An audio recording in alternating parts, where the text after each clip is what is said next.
Seja muito bem-vindo, seja muito bem-vinda a mais um episódio do podcast Ponto de Encontro, a parada obrigatória do propagandista, do consultor da indústria farmacêutica que deseja alcançar a alta performance.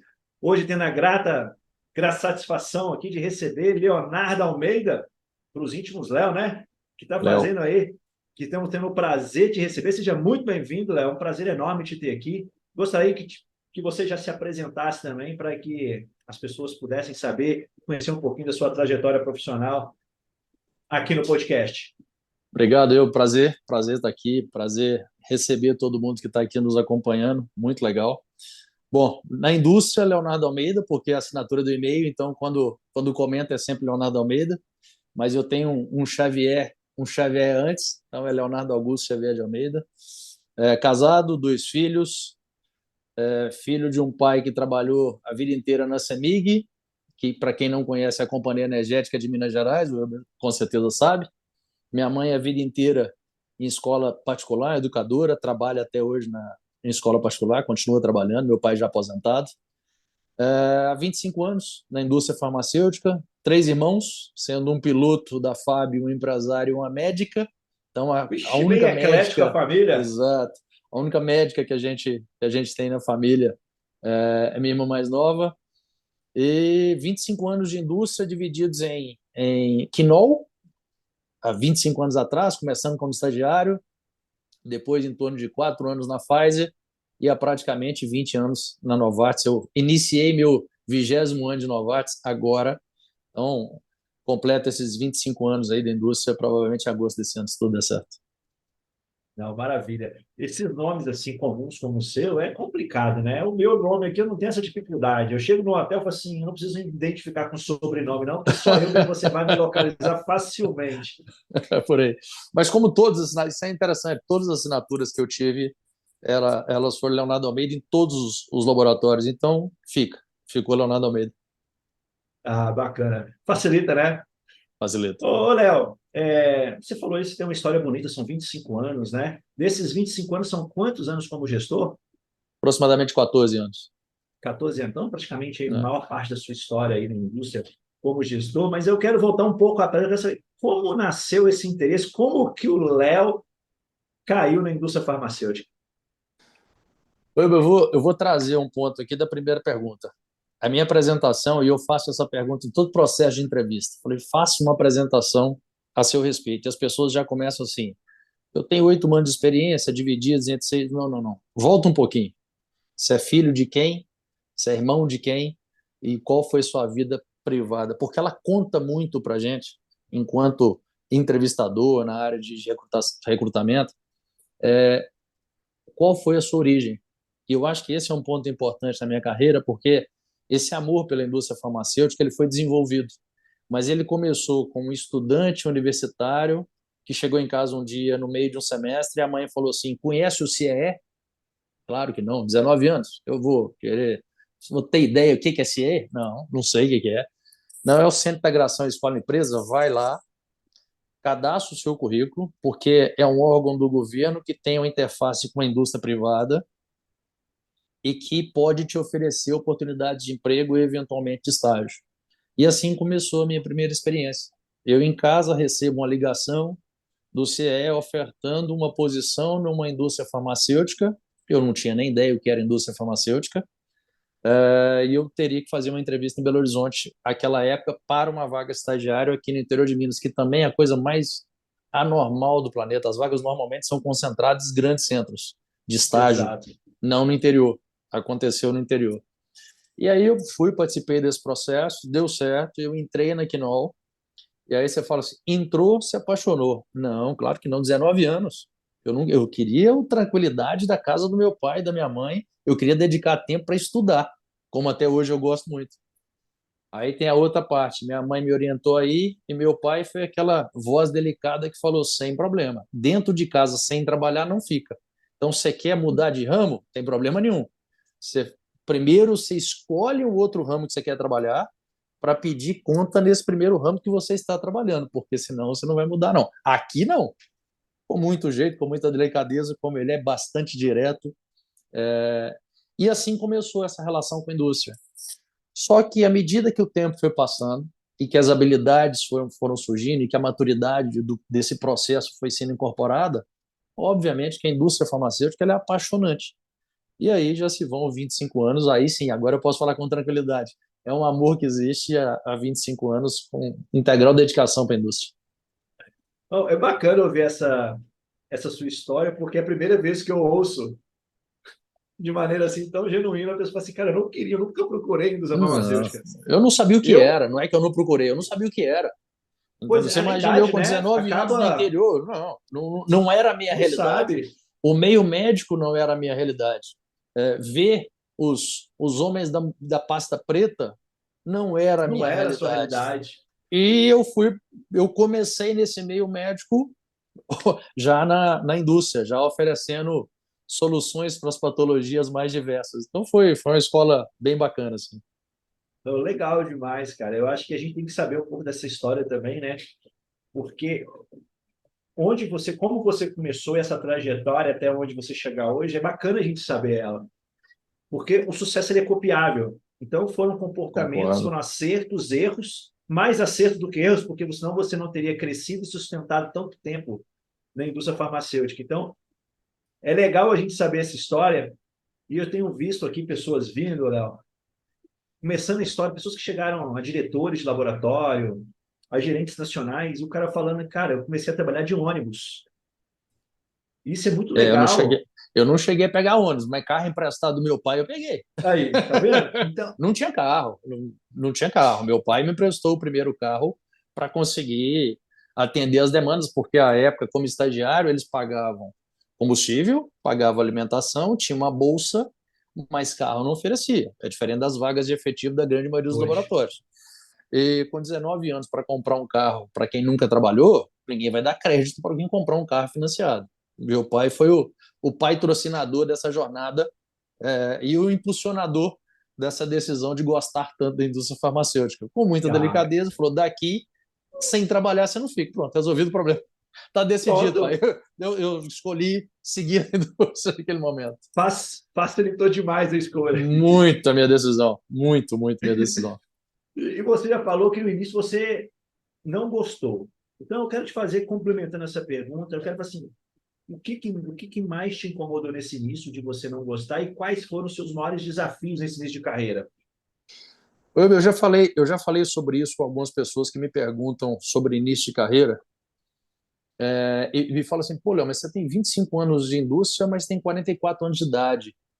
Isso é muito novo para o tempo de indústria que você tem. Aí talvez seja o maior desafio que eu passei. E quando alguém me pergunta, começar na indústria farmacêutica com 19 anos, você recomendaria? Eu não tenho essa certeza se eu recomendaria. Porque a indústria farmacêutica, como toda área de venda, o nível de pressão ele é muito alto. Com 19 anos, o nível de maturidade para alguém assumir esse nível de pressão talvez não seja o mais adequado. Em processos mais complexos, como a gente tem visto a indústria farmacêutica transicionar, processos que envolvem gestão de grandes contas, grandes grupos hospitalares, grandes grupos farmacêuticos, o nível de maturidade ele é diretamente proporcional ao risco de um problema psicológico, de um burnout, de um problema de comportamento. Então, talvez o maior desafio que eu tive nessa transição foi a minha maturidade teve que se dar de uma forma muito precoce para alguém de 19 anos para 20 anos que ingressa numa empresa como a Pfizer, trabalhando com produtos com nível de competitividade como antidislipidêmico, como produtos para disfunção erétil, era um nível de competitividade muito forte. Então, ter essa maturidade, conseguir vencer esse primeiro patamar não é fácil, principalmente sendo o primeiro emprego. Então, você tem todo o desafio. Eu acho que o maior desafio que eu enfrentei em começo de carreira foi maturidade. Depois, os processos se dão de uma forma mais natural. Mas esse desenvolvimento inicial, para mim, foi bastante difícil. E nessa jornada sua, que você foi fazendo para poder se desenvolver desde esse início? Você não faltava maturidade, mas faltavam outras coisas, faltavam conhecimentos, outras habilidades também. Como que foi esse processo de amadurecimento e também de crescimento profissional. O que você foi fazendo de ver, enxergar necessidades na sua carreira para poder fazer alguma preparação, algum desenvolvimento pessoal?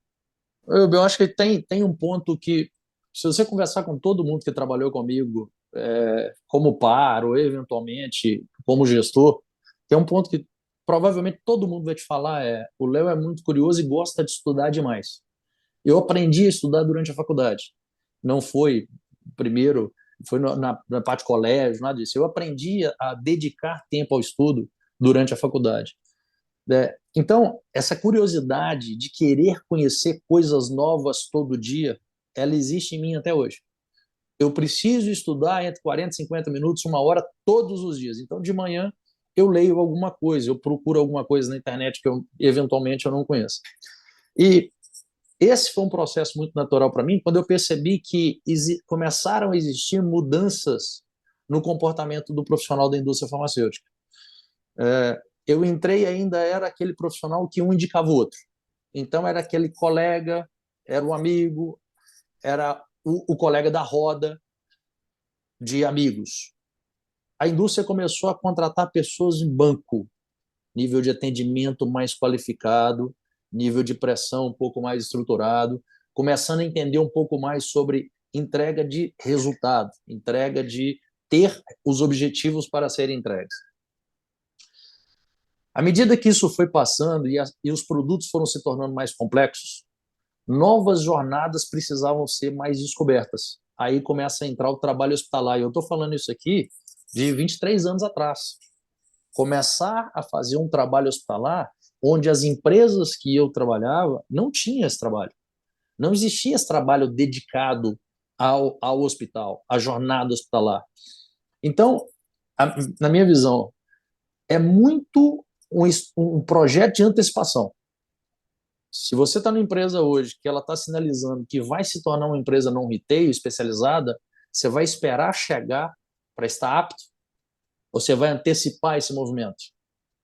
Se você percebe que a sua empresa está trabalhando com produtos mais sofisticados, e eu não estou falando de produtos patenteados, biosimilares, por exemplo, em mercados mais sofisticados, você vai esperar esse produto chegar ou você vai se desenvolver num processo de pesquisa e desenvolvimento desses produtos? Então, o que eu tentei fazer na minha carreira é sempre antecipar. E as oportunidades começaram a surgir por essa antecipação. Precisavam de alguém que conhecia a jornada hospitalar. Eu conhecia, movimentei. Precisavam de pessoas que conheciam um pouco mais essa jornada pública. Eu conhecia, movimentei. Então, esses processos foram sempre antecipados. A minha sugestão sempre é: procure conhecer o passo adiante. Procure conhecer qual é o seu próximo objetivo. O de hoje, você tem que entregar com excelência. O de hoje, você tem a obrigação de entregar 100%. O que você tem que buscar algo mais é o próximo passo. Eu quero me tornar gestor, eu quero assumir uma linha hospitalar, eu quero assumir um produto que esteja incorporado em dispensação pública. O que eu preciso saber? Quais são os skills dessa próxima posição? Antecipe esse próximo passo. Então, a minha sugestão é sempre: procure sempre antecipar. O seu você tem que entregar com excelência, isso é a sua obrigação. É muito bacana ouvir essa fala sua, Léo, porque teve um outro regional que veio aqui também e falou a mesma coisa. A importância de eu saber as exigências dessa cadeira que eu pleiteio para eu me Sim, antecipar e me preparar antecipadamente. sim. E em cima disso, eu quero te fazer uma pergunta que eu não fiz para ele naquele momento. Como antecipar esses movimentos e como acessar pessoas que vão verdadeiramente contribuir e me ajudar em identificar essas oportunidades na carreira? Ah. Esse é o primeiro ponto de todos eles, para qualquer posição que você queira: estudar, estudar, estudar, estudar. A nossa indústria ela muda muito. Você estava no projeto lá em Belo Horizonte, no One Experience, e o Madeira fez uma apresentação linda falando sobre inteligência artificial. É uma realidade onde a gente está. Então, como é que eu vou trabalhar com inteligência artificial se eu não tenho ideia do que é inteligência artificial? Gestão de pessoas. Existe possibilidade de eu ter experiência com pessoas se eu não for um gestor? Difícil. Mas você pode conversar com o seu gestor para que ele te entregue determinados projetos dentro da sua equipe. Você pode conversar com gestores que que você admire. Você pode, eventualmente, buscar áreas da sua empresa que são uma área de desenvolvimento, que podem te direcionar para qual é o job description da posição que você pretende, deseja exercer. Então, eu acho que todos esses pontos são pontos que ajudam no seu desenvolvimento. Parte do princípio de você é dono da sua carreira e você precisa desenvolver esse próximo passo. Ou seja, busque essas competências nas pessoas que as têm, nas cadeiras que já estão ocupadas. Se você vai ser par do seu gestor em determinado momento, o que o seu gestor faz que você admira? Aprenda com ele. Ofereça a ele a possibilidade de ele compartilhar o conhecimento dele contigo. Tenho certeza que, se for um bom gestor, vai ser um prazer para ele fazer isso, não tem a menor dúvida. Então, eu sempre comento, busque as referências, estude. Aí sim, vai fazer um MBA que vale a pena, vai fazer os estudos que, eventualmente, Coursera, LinkedIn, Learning te oferece. Acumule conteúdo. Isso não vai ocupar espaço, muito pelo contrário, vai aumentar a sua curiosidade sempre, para que você seja uma referência de vários assuntos. A partir daí, você vai ter um grupo de liderados diverso e vai conseguir impactar em cada um deles. Mas para fazer isso, você tem que acumular, porque senão você vai tentar replicar em cada um dos seus liderados o que você é. E talvez esse seja o maior erro para quem quer ser um gestor. A mesma coisa para você, eventualmente, fazer uma liderança de uma conta, seja ela uma operadora de saúde, um hospital, uma farmácia. Você vai conversar com a diversidade e uma complexidade completamente distinta. Se você domina só um assunto, como é que você consegue fazer isso? Então, minha recomendação número 0, dedique muito tempo a estudar, a compreender, a avançar, a gerar conteúdo e experiências, porque isso vai te fazer muita falta aonde você quer chegar. Isso vai ser um divisor de água na sua vida. Excelente, cara. A gente vê a conta fecha lá na frente, né? Você vai Fecha. plantar, você vai cuidar, você vai colocar insumos naquela plantinha que você plantou, naquela sementinha, você vai adubar, você vai fertilizar ela, mas ela vai crescer, você vai ter que aguar, e lá na frente ela vai crescer e vai frutificar. Mas você tem que fazer o plantio, ele é obrigatório para você ter a colheita, né? Oi, tem um comentário que eu ouço muito de grandes líderes e pessoas que eu admiro e que é a plena verdade. Se você quer crescer, ame problemas. Ame problemas e gere valor para sua empresa. Se você quer ser gestor, ame problemas e pessoas. Porque como é que você vai oferecer valor para sua empresa se toda vez que chega um problema você passa para outra pessoa resolver? Quem vai conseguir perceber em você uma pessoa que consegue ser resolutivo para as questões que geram valor para a empresa? Você vai ter que tentar fazer isso, você vai ter que provar isso. E liderar pessoas, existe um, um adicional de as pessoas elas têm problemas diversos. É um problema com a família, é um problema com o trabalho, é um problema relacionado à parte financeira. E em todo momento você é testado nesses pontos. Entendeu? Às vezes você faz um comentário que da forma mais branda possível, mas a pessoa entende de uma forma completamente distinta. Comunicação não é o que você fala, é o que a pessoa entende. E aí você criou um Exato. problema que você não estava esperando. Então, essas coisas, elas são, obviamente, a experiência vai te ajudando a diminuir esses riscos. Mas eles ainda existem e a gente pode cair nessas armadilhas o tempo todo.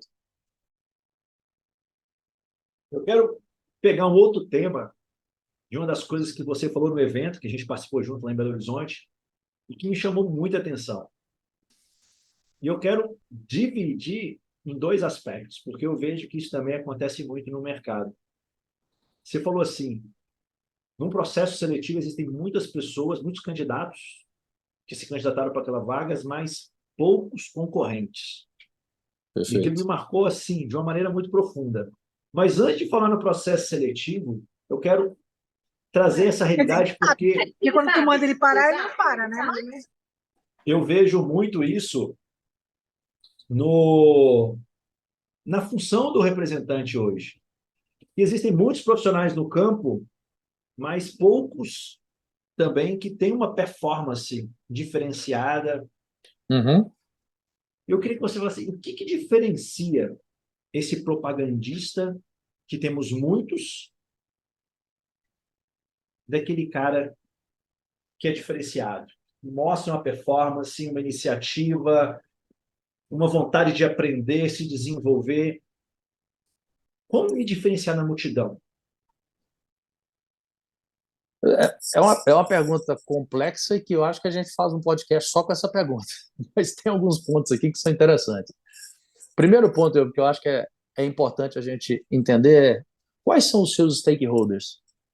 Então, você está numa empresa, quais são os seus stakeholders? E aí o representante, às vezes, ele pensa assim, é o médico A, B e C, e ele esquece do principal stakeholder dele, que é o gestor dele, é o gestor direto dele. Então, quais são os problemas que esse gestor está enfrentando que você precisa ajudá-lo a enfrentar? Para mim, teria que ser a pergunta número 1, todo dia. Eu acho que todo dia que eu saio de casa, na minha cabeça está assim, que problema que meu chefe tem que eu consigo resolver a vida dele? Problema número 1. Segundo ter paixão por resolução de problemas da sua rotina, do seu dia a dia. Porque se você não está feliz na empresa que você está, mas está apaixonado por resolver problema, o seu concorrente está de olho em tudo aquilo que você está fazendo. E o dia que tiver uma vaga naquela empresa do seu concorrente que você quer partir para ela, você vai ser o primeiro a ser chamado. Porque você o incomoda de tal maneira que fala assim, eu quero essa pessoa trabalhando comigo. Entendeu? Então, são situações que, num mercado muito incerto, a necessidade de você fazer as coisas de uma forma consistente, ela é muito, muito importante. Ela é extremamente importante. Então, para mim, é muito isso, entender os seus stakeholders, fazer um bom mapeamento da sua jornada, entender as suas contas, agregar valor às suas contas. Eu acho que isso diferencia muito o profissional. Ser um profissional omnichannel, conhecer as jornadas de comunicação em vários canais, entender muito a respeito de diversidade, entender que diversidade hoje é algo que avança uma equipe para um outro patamar. Não é mais, eu não consigo ver isso como um diferencial competitivo, não. Para mim, é uma realidade que ela tem que ser incorporada. A diversidade faz muita diferença no nosso negócio.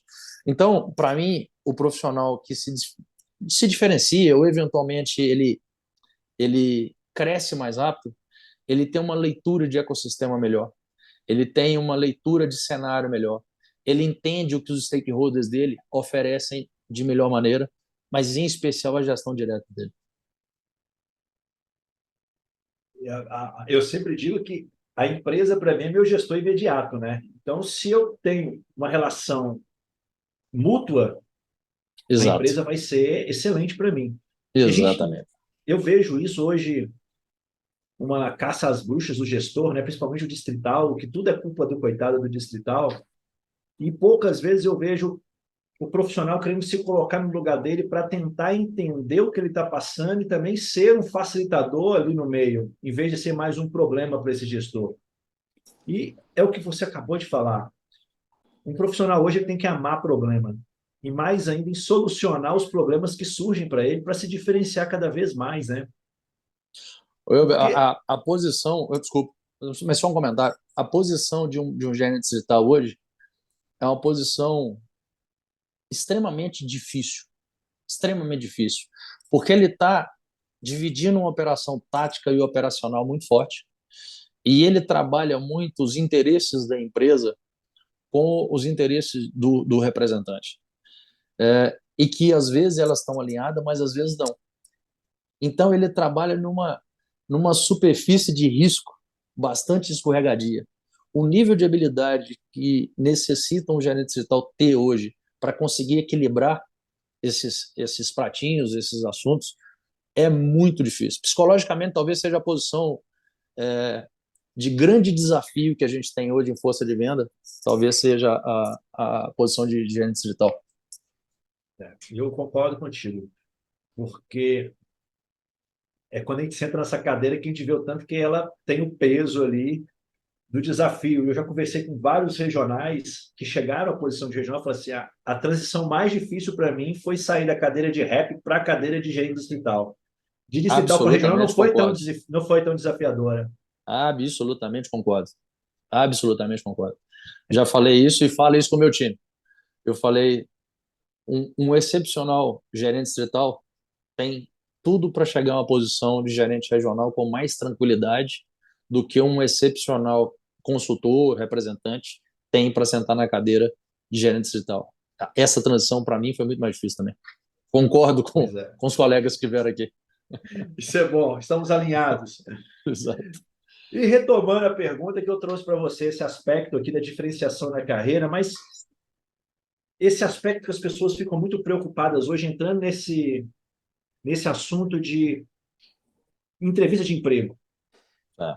Porque hoje a gente vê lá no LinkedIn abrir uma vaga 200, 300 candidaturas e aquilo muitas vezes acaba impressionando o candidato e fala assim, meu Deus, estou competindo com gente demais. Eu vi até outro de uma pessoa falando, está mais concorrido do que não sei o quê, apesar de discordar da colocação dela. Porque eu quero que você fale assim, o que você, essa colocação sua, explica ela para nós. Existem muitos candidatos, mas poucos concorrentes. Primeiro o seguinte, eu acho que todo o processo hoje que vai nessa escala de candidatos, o profissional precisa ter sorte, porque é humanamente impossível para uma área de recrutamento fazer uma avaliação de 300, 400, 500 currículos. É impossível. Quando a gente recebe, então, aqueles currículos de 4, 5 páginas, eu acho que o problema aumenta, porque, de novo, é impossível fazer essa análise. Então, a primeira sugestão aqui, dica é tente deixar o seu currículo o mais atrativo possível para o recrutador.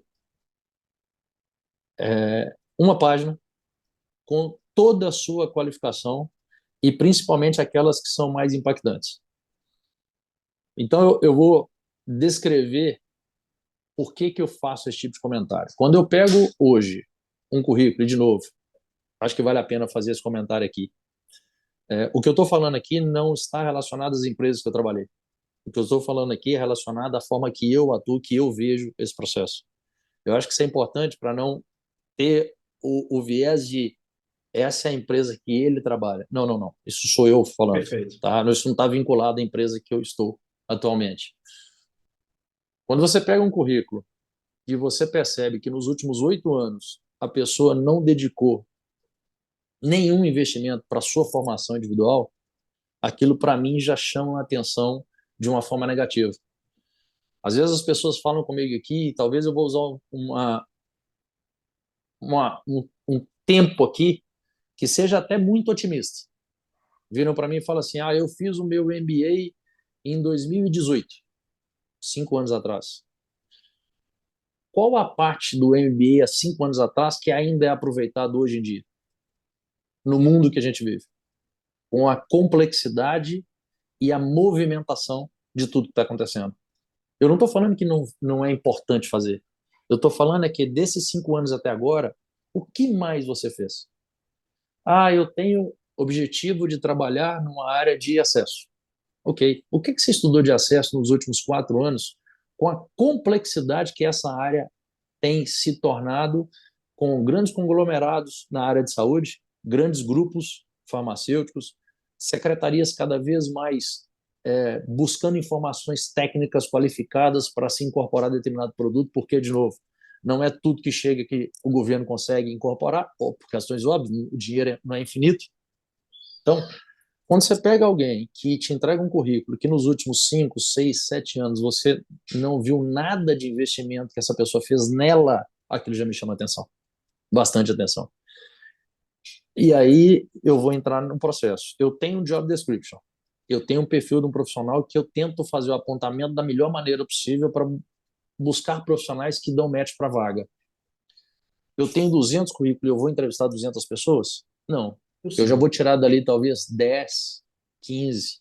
Então não são 200 pessoas que estão competindo. Por quê? Porque naquelas 200, muita gente não investiu em si nos últimos 5 anos. Porque talvez daquelas 200, muita gente não se preocupou em tentar fazer contato com um profissional daquela empresa que ela almeja. Ou tentar fazer contato com alguém daquela área que ela quer atuar, para que aquele nome seja um pouco mais evidenciado.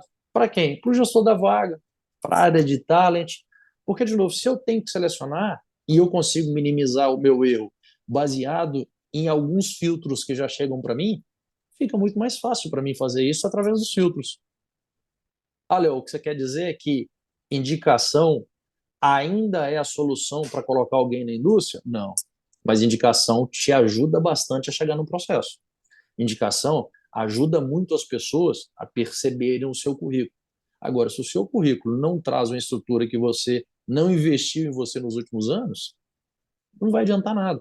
Então, eu tive um grande amigo recentemente que ele me mandou o currículo para dar uma olhada e eu falei com ele, o que você fez para você nos últimos 12 anos? Ele falou assim, nada. Eu falei, por que você espera que a empresa vai te contratar? Você acha que é a empresa que vai fazer por você? Então não espere, invista em você. Em especial quando você está nativa, porque você ainda tem condição financeira para fazer isso. Então, o que Exato. vocês fazem hoje, de estar fazendo uma mentoria estruturada com qualificação, eu acho que é fundamental para que as pessoas começam a criar caminhos que facilite o acesso. Por quê? Porque você está, na verdade, encurtando várias encruzilhadas que poderiam gerar desconforto nas pessoas, as pessoas se perderem. Você está encurtando, você está colocando uma reta um pouco mais direcionada, um pouco mais clara para os objetivos que cada um tem. Então, para mim, a grande diferença está nisso. Esse aspecto eu vejo muito, eu falo bastante sobre isso, porque o profissional não pode esquecer que a carreira é dele. Perfeito. Você hoje, você está temporariamente emprestando a sua carreira para a empresa que você trabalha hoje, como você Perfeito. anteriormente emprestou para outra, terceirizou, né? Emprestou. Então, o profissional ele tem que assumir as rédeas da carreira dele. E eu, particularmente, coloco aqui uma culpa que eu fiz na minha carreira. Eu formei em 2004 e fui voltar a investir na minha carreira em 2016. Eu fiquei 12 anos estagnado completamente. E eu dei sorte de terem pessoas que me ajudaram a ter conseguido me recolocar no mercado, de uma maneira de grandes empresas que eu trabalhei. Depois que eu descobri o quão importante é esse investimento na gente, porque a carreira é minha e eu preciso investir em mim. Perfeito. Eu brinco, quando eu fui mordido pelo mosquitinho do autodesenvolvimento, né? Eu não parei mais. E hoje eu reservo recursos financeiros para poder continuar no reinvestimento na minha carreira e não parar mais. E eu vejo muitos profissionais hoje que acabam ficando leões de cursos gratuitos, que acabam que o curso gratuito é um pouco raso. Não tem como você falar que um curso gratuito ele tem profundidade. Ele vai Perfeito. te dar um básico para você fazer buscar. Então, você entra hoje no LinkedIn ali das pessoas, cara, os últimos 2 anos da pessoa, a pessoa não tirou R$ 1 do bolso para investir na carreira dela. Tudo que ela investiu ali foram em cursos gratuitos ou... E comigo, eu fico com a pergunta para mim, a seguinte pergunta, Léo. Será que a carreira dessa pessoa é prioridade na vida profissional dela ou ela está aqui só de passagem? Claro que demanda uma outra conversa para saber o momento financeiro, mas a primeira impressão que me causa é isso. Você concorda ou você discorda desse aspecto que eu estou mencionando aqui? Eu concordo.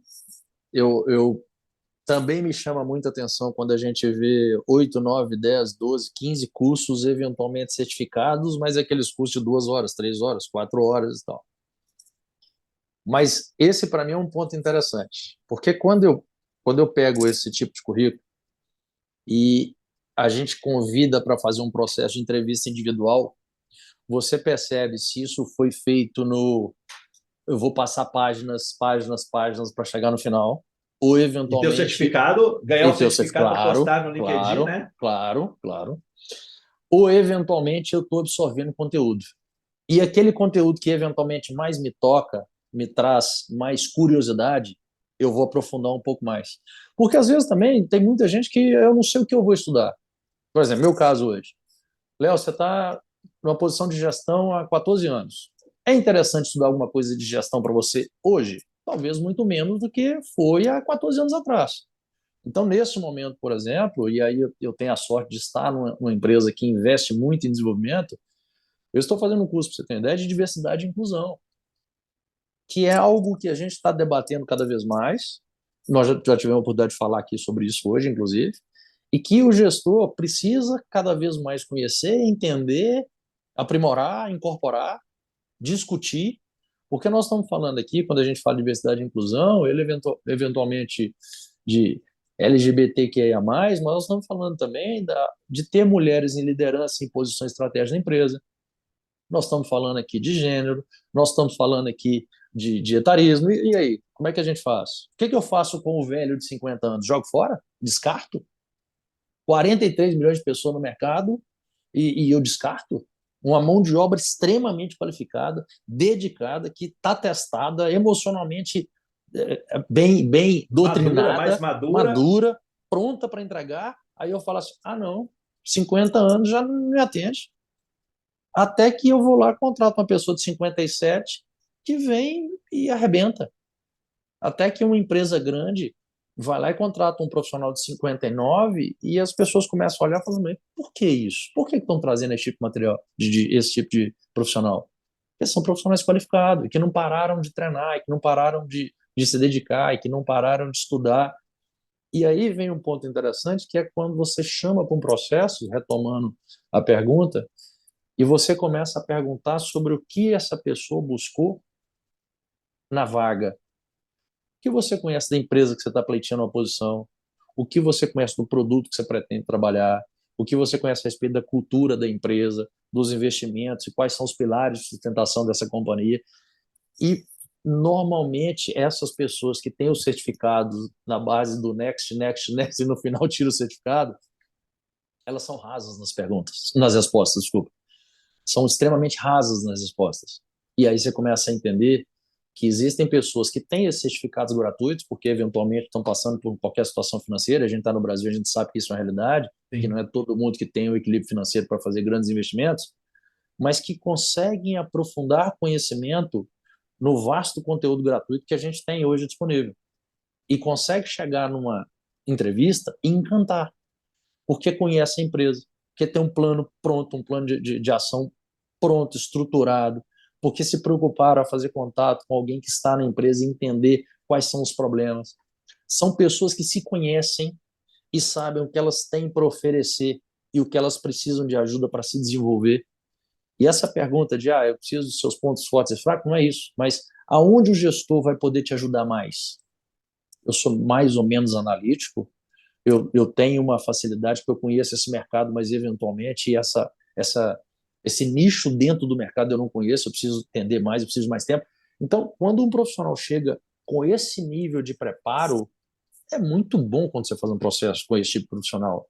E aí é a outra turma que você fala assim, não é todo mundo que é um competidor. Não é mesmo, porque quando você chama para entrevista, que você selecionou o currículo que te atraiu, não é todo mundo que chega com aquele currículo intelectualmente bem formado. Ele tem um currículo bonito, ele tem um currículo estruturado, mas ele não consegue transmitir tudo que ele escreveu no currículo dele. O outro, às vezes, que não tem um currículo tão estruturado, ele está com um plano de ação pronto, ele conhece os produtos, ele conhece seus problemas, ele conhece as necessidades. Ele já chega te oferecendo soluções que às vezes você nem pensou, e às vezes ele te oferece soluções que você sabe que não são as mais corretas, mas você percebe que ele se preocupou em se desenvolver e se preparar para aquele momento. Ele precisa te encantar com 45, 50 minutos, uma hora. Eu acho que é um ponto muito interessante quando você está do lado de cá, fazendo a entrevista, percebendo essas diferenças, e elas são bastante marcantes. Assim. Isso que você está falando é interessante, porque você hoje está numa posição em que você pega um profissional um pouco mais maduro, uma vivência um pouco maior pelas especificidades, pela complexidade do mercado que você trabalha. Então, a gente espera esse cara um nível de preparação melhor. Mas isso está generalizado. Eu tenho um amigo que toda vez que ele abre o processo, Léo, ele é gestor no Nordeste, ele me liga. Pelo amor de Deus, me ajuda. É impossível. O nível de despreparo, a pessoa chega, não conhece, não estudou nem o básico do básico da empresa para poder participar de um processo seletivo. Está ali de paraquedas, não sabe o que está fazendo ali, né, para poder... E perdendo uma grande oportunidade. E Concordo. como você falou, tive que passar pelo primeiro crivo de currículo para poder chegar, e poucos que chegam. A gente fala de 200 para 10, para 15, para chegar no regional, então, a gente está falando de menos ainda, que já passaram numa primeira seletiva pelo gerente inicial, para o cara desperdiçar. porque não se preparou adequadamente, não estudou sobre a empresa, sobre a posição, sobre os produtos que ele vai trabalhar. Eu não estou falando aqui de nada extraordinário de preparação daquele candidato best-seller, não. Isso Falando do que mais básico do preocupa. básico. Isso, exato. Exato. E não sei quem é seu amigo, mas eu acho que ele está passando pelo mesmo problema que todo mundo passa. Eu já tive processos maravilhosos, de ter grande dificuldade em contratar e, eventualmente, ao contratar, já ter candidato para a segunda, terceira posição ou quarta posição. E não abrir um outro processo. Resgatar aquele processo e convidar as pessoas que participaram do processo anterior. Como eu já tive processos de finalizar o processo e pedir para a área de talent seguir com o recrutamento, porque não dava para Aproveitar contratar nada. nada. E eu estou falando de processos grandes, como você comentou. Chegam até mim para ser triado, depois de triagem, estou de 5 a 6 currículos para fazer entrevista presencial ou eventualmente por digital, de alguma forma. Não é raro, mesmo depois dessa triagem, nos 5 ou 6 candidatos finais, a gente ter aí 1, 2, 3. Quando você tem 3, 50% do processo destacado, é um processo bastante vitorioso. Você pode ficar bem feliz, porque não tem sido comum. E o que você comentou é a verdade. Eu não estou falando de nada sofisticado. Eu não estou falando de pessoas conhecerem de forma bastante aprofundada as contas que você precisa trabalhar, os problemas que você tem. Não. Eu estou falando de uma forma pouco mais generalizada, entender qual é a empresa que você está pleiteando, essa posição que exige, qual é a cultura dessa empresa, esse produto, quais são os diferenciais desse produto, coisas que deveriam ser a rotina para alguém que está almejando uma posição. Não tem sido uma realidade. Por isso, volto na frase. Não são todos os competidores. Apesar de termos muitos candidatos, definitivamente não são todos competidores. Pois é, fica a dica aí, né? Hashtag fica a dica para aqueles aí que pleiteiam passar por um processo, ou eu acho que tem que ser uma coisa de todos, né? Porque você nunca controla quando é que um recrutador pode te ligar, um gestor pode te ligar por causa de um trabalho bem desenvolvido, de uma empresa topíssima com uma grande oportunidade. Então, você tem que estar constantemente se preparando para essas Definitivamente. oportunidades. Isso E é... às vezes você se impressiona. Vagas, eventualmente, com a capacidade que a gente tem hoje de fazer uma análise de informação muito detalhada, posições, às vezes, que estavam em capitais, elas podem ser deslocadas para o interior a mercê de um mercado um pouco mais desenvolvido. E esse é um ponto interessante, porque às vezes a gente tem muitos colegas que estão no interior, que ficam preocupados, que as posições não chegam e tal. Obviamente, não estou falando de cidade muito pequena, porque aí é mais difícil. Mas a indústria hoje está muito assertiva aonde ela vai colocar os headcounts de cada um da força promocional. Porque, de novo, é um recurso extremamente valioso, o recurso mais valioso que a indústria tem na mão hoje, e tem que saber trabalhar com essas posições, sem dúvida nenhuma, para reduzir ao máximo a chance de erro. Com certeza, estrategicamente tem que ter resultado, né? Principalmente no mundo que a gente vive, extremamente competitivo. Se eu Definitivamente. desperdiço o headcount numa região que não vai me trazer o resultado, eu estou comprometendo o meu resultado para a Definitivamente. companhia. Então, não tem Definitivamente. jeito. Léo, dando um passo atrás agora, mas resgatando um pouco, porque hoje, a indústria farmacêutica, a gente ouve muito falar, né? Cara, meu sonho, principalmente o propagandista com mais tempo, 10 anos ali, até muitas vezes antes disso, ele vislumbra uma transição para o mercado no retail, no qual você hoje está inserido aí. Eu queria que você contasse um pouquinho como que foi essa transição sua, essa preparação para você sair do mercado retail para o mercado não retail.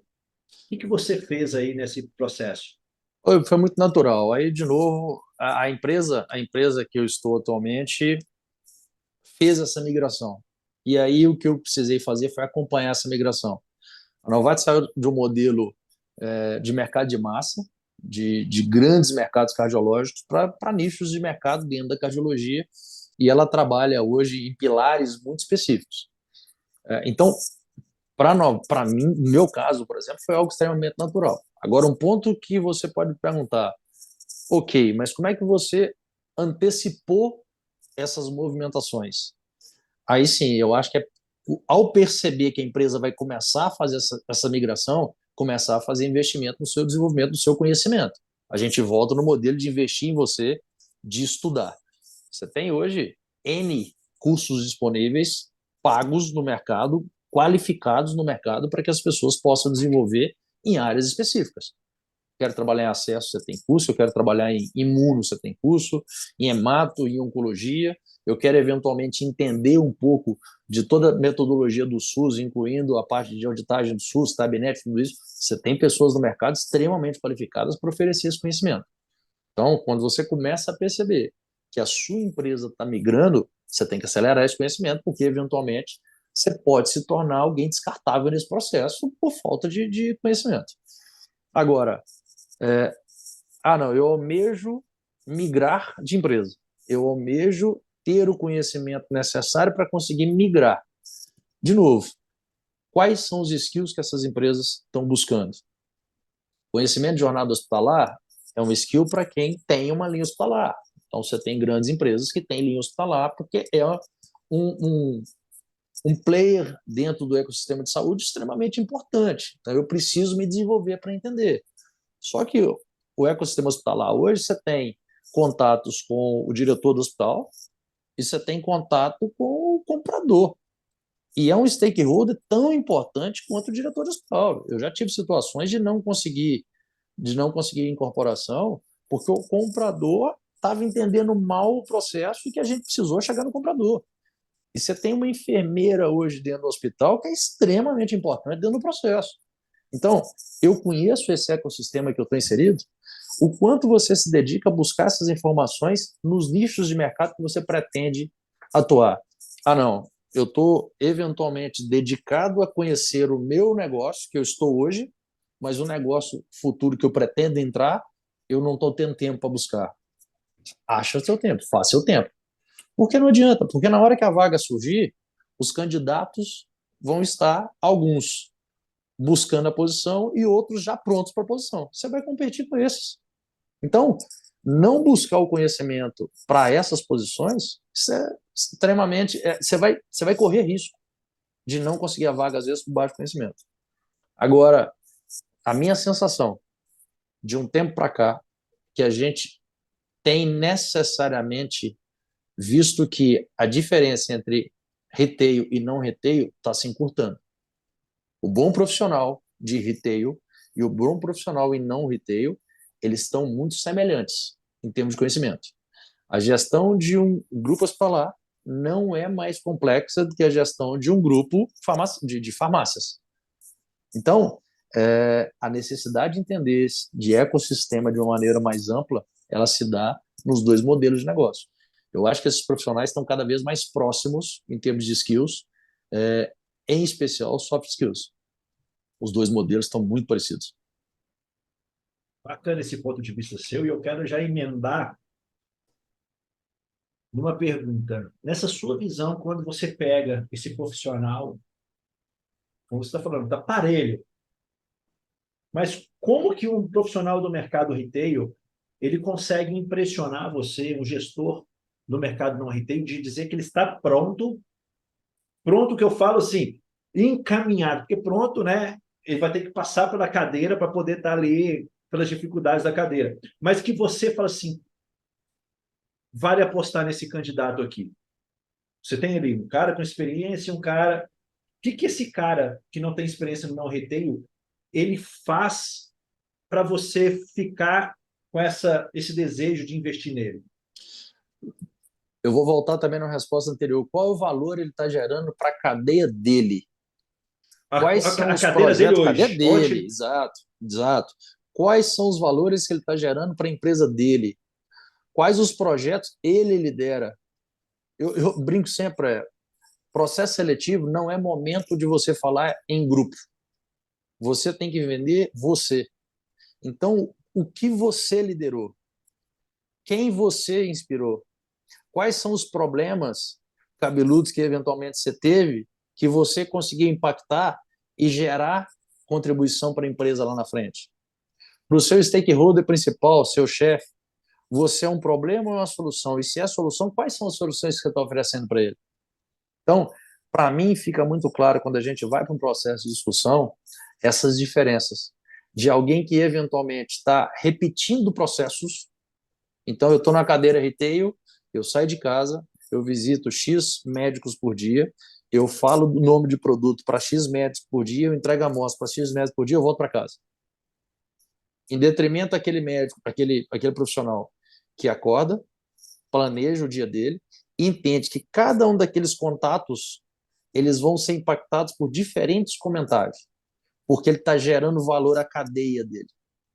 Ele consegue contribuir para o gestor dele de forma a ampliar a influência sobre a equipe e gerar valor para a empresa, diminuindo os problemas que o gestor dele eventualmente pode ter. Por quê? Porque você tem o segundo, terceiro ou quarto colega que não tem o mesmo comportamento que ele teve e que o gestor tem que dedicar mais tempo. Porque a gestão não é um tempo dedicado exato para todo mundo.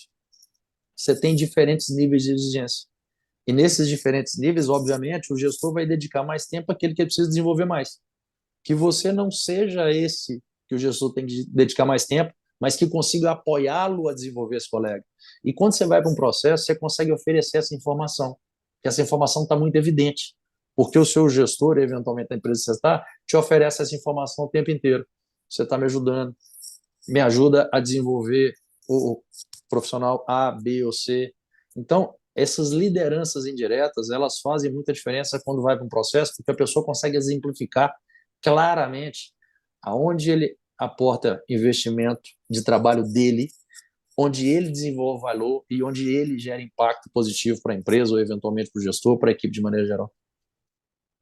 E fica claro, né? Porque a pessoa, quando se prepara e sabe contar essa história e tem exemplos, ele está falando ali de comportamentos que ele tem e que ele pode replicar na nova cadeira que ele está pleiteando contigo. Então, Fatos, para o fatos. gestor, não tem a melhor coisa do que o cara contar uma história lógica com uma situação, as ações e o resultado que ele alcançou repetidas vezes, né? Seja Perfeito, na vida perfeito. pessoal ou seja na vida profissional, porque nós somos o que somos, né? Exato, Então, é exato. muito interessante isso. Eu gostei dessa visão que você trouxe, dessa evolução das habilidades hoje e das competências do propagandista. Porque o nível de complexidade do propagandista tem mudado muito. De 10 anos para trás para hoje, o nível de complexidade aumentou significativamente.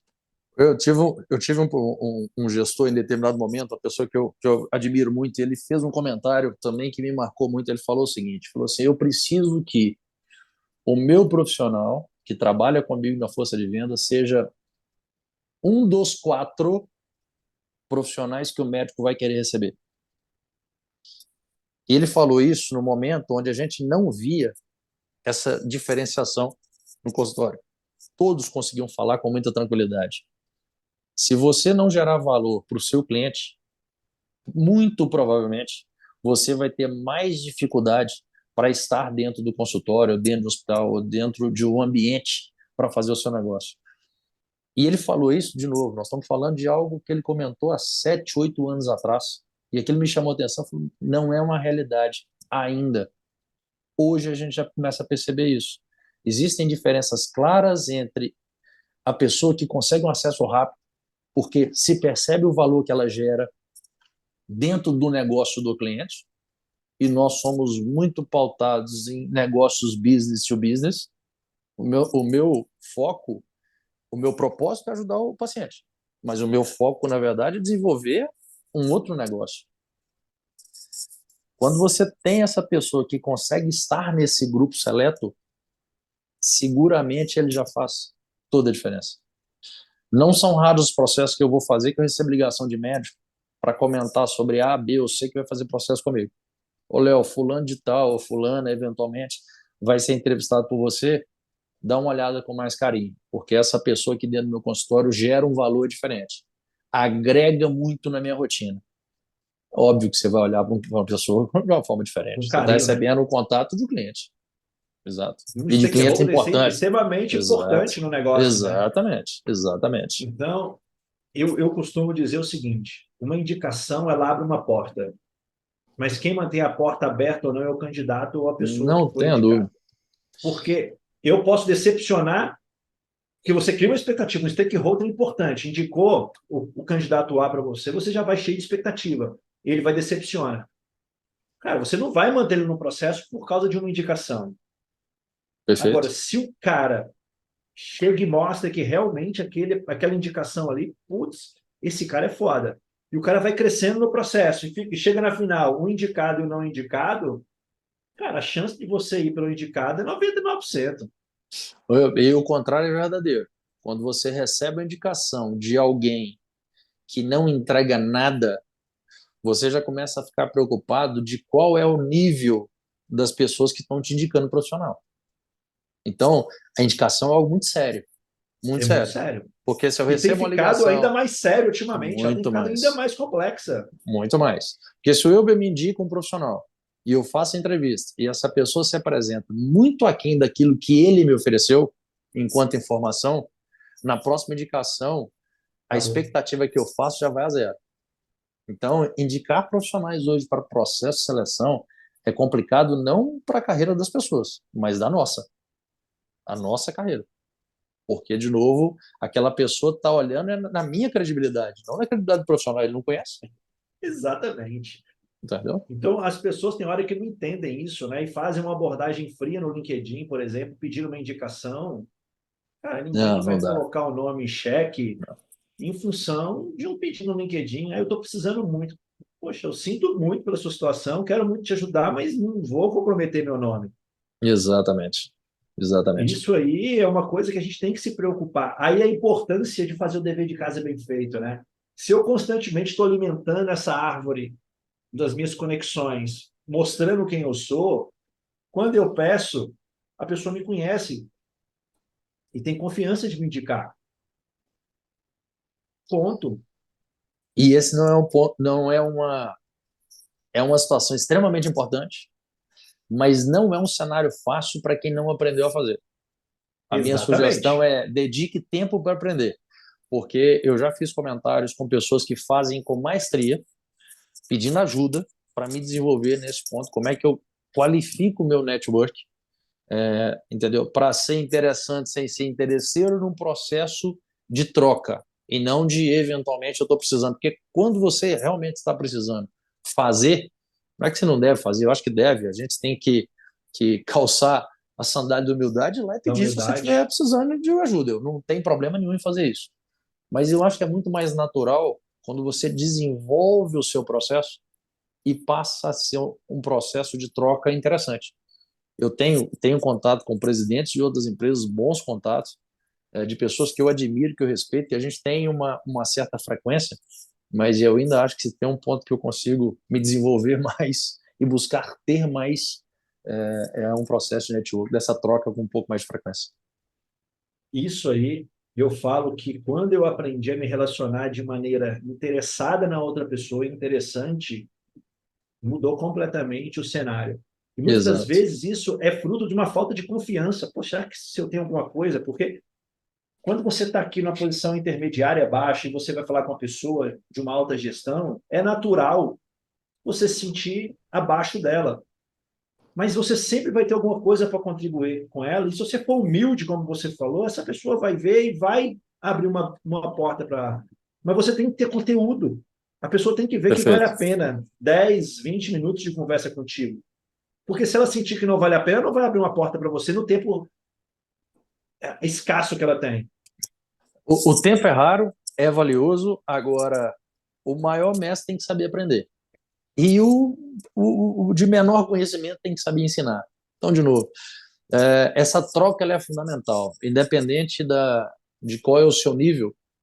Eu acho que você consegue aprender todo dia e conhecer boas pessoas todo dia, sejam essas pessoas de posições de trabalho tidas como mais operacionais, em detrimento a outras que são extremamente estratégicas na empresa, e especificamente na indústria. Eu falo que a maior escola que existe é força de venda. A maior escola da indústria farmacêutica é campo. E eu comento todo dia dentro da empresa. Se alguém vira para mim e fala assim, Léo, o que você acha que é interessante para o meu desenvolvimento? Eu falei, esse trabalho interno, não é? Vai para a rua. Exato. Entenda o reflexo do seu trabalho. Entenda o quanto o seu trabalho aqui dentro impacta num cliente lá fora. Porque aí você vai começar a entender um pouco da jornada inteira. Eu gero dados. Como isso impacta lá no mercado? Eu trabalho com o PSP. Como isso impacta no mercado? Então, vai lá e conversa com o cliente, entende o cliente. Entendeu? A gente não pode tratar com o paciente direto, mas o ideal seria como é que você enxerga o paciente. Mas, de novo, existem regras e esse mercado nosso é muito Exatamente. legislado e a gente tem que ter cuidado em relação a isso. Mas, para mim, quer conhecer o nosso negócio, vai para o campo. Perfeito. Léo, estamos chegando no final aqui, nessa conversa aí, nesse bate-papo leve, Papo bom, gostoso. papo Passou bom. rápido. E eu queria que você deixasse aí alguns conselhos, últimos conselhos, além de tudo que você já falou, para aquele profissional que quer crescer na carreira, que almeja outras cadeiras aí na indústria farmacêutica. Quais os conselhos que você deixa para ele aí na questão da preparação para poder alcançar esse objetivo? Ô, tem um ponto que a gente não falou hoje, mas que eu acho que é fundamental e cada vez mais a gente tem que buscar. Eu acho que a indústria farmacêutica ela evoluiu muito em termos de conceito com sociedade. E a gente ainda precisa evoluir muito para as pessoas entenderem um pouco o que é a indústria farmacêutica e não picharem a indústria como uma indústria da doença. Isso não acontece eventualmente com a automotiva, isso não acontece com a indústria da moda, mas a indústria farmacêutica que existe um propósito claro e um nível de investimento absurdo para resolver problemas que são de ordens, às vezes, globais, com doenças pandêmicas, como foi a Covid, até doenças raras específicas, como outras patologias com incidência muito menor. A indústria farmacêutica, o profissional da indústria farmacêutica ele tem que prezar por uma coisa que chama ética. Ele tem que entender que compliance é obrigação. A gente precisa ser. Só existe uma forma de fazer as coisas, fazer da forma correta. Então, a primeira dica é cuidado com as influências que você tem. Não existe forma certa de fazer o errado. O certo é certo em qualquer situação. E, de novo, vai ser. Talvez isso foi repetido e vai ser repetido o resto da vida, mas não aceite conselho de pessoas que você não admire e que você percebe que constantemente fazem coisas que não são dentro do crivo, do critério de compliance, de job description, do que é correto ser feito. Então, esse, para mim, é o número um. Segundo ponto é curiosidade. A gente já falou aqui de estudo. Estude muito, dedique tempo a estudo, busque conteúdo, viva experiências, replique modelos vencedores. É o que você falou lá no início. É possível replicar carreiras vitoriosas, mas dificilmente você vai saber quanto de esforço aquela pessoa colocou para ter vitória. Se você não sabe, exerça o seu esforço, porque tem gente fazendo isso. E provavelmente é quem vai competir contigo por uma cadeira que você almeja. Então se desenvolva, seja curioso para buscar muito para se desenvolver, para crescer, para aprender, para viver experiências.